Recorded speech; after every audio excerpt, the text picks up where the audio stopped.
அவங்களும் ஃபில் பண்ணலாம். உங்களுக்கு ஓட்டர் ஐடி இருந்தாலும் சரி இல்லாட்டினாலும் சரி கட்டாயமா எஸ்ஏஆர் ஃபார்ம் நீங்க ஃபில் பண்ணணும். எதுக்காக அப்படின்னா இந்த ஃபார்ம் இருந்தாதான் உங்களுக்கு அடுத்து ஓட்டர் ஐடி தருவாங்க.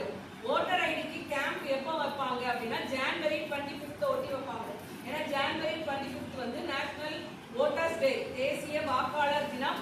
அதனால அதுக்கு கேம்ப் வைப்பாங்க. அந்த கேம்ப்ல உங்களுக்கு ஓட்டர் ஐடி எல்லாம் நீங்க வாங்கிக்கலாம். அந்த ஃபார்ம் நம்பர் 16 ஃபில் பண்ண தருவாங்க. ஓகேவா? இந்த ஃபார்ம்ல பெருசா நிறைய ஒண்ணும் இருக்காது.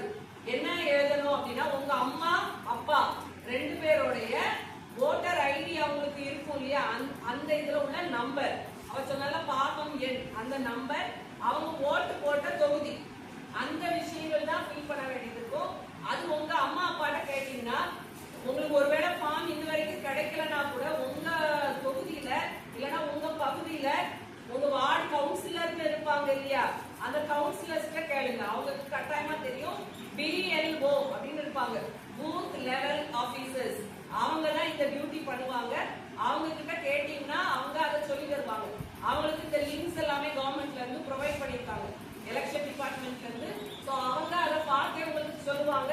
அதை பார்த்து ஃபில் பண்ணி நீங்க உங்களுக்கு ஓட்டர் ஐடி நம்பர் இருக்காது, இதுவரை வாக்களிக்கவில்லை அப்படின்னு நீங்க அதுல எழுதி கொடுக்க வேண்டியது இருக்கும். ஓகேவா? அப்ப அது உங்களுக்கு ஒரு ஆத்தரைசேஷனா இருக்கும். அடுத்து நீங்க ஃபார்ம் நம்பர் 16 ஃபில் பண்றதுக்கு இதை பேஸா வச்சு ஃபில் பண்ணி தருவாங்க. ஸோ எல்லாருமே எஸ்ஏஆர் ஃபார்ம் ஃபில் பண்ணணும். ஏன்னா உங்களுக்கு அடுத்து கொஞ்ச நாளையில 18 வயசு ஃபில் ஆகும், முடிஞ்சிடும்.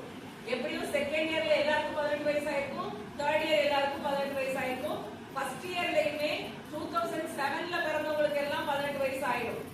ஜனவரி வச்சுதான் கால்குலேட் பண்ணுவாங்க. அதனால எல்லா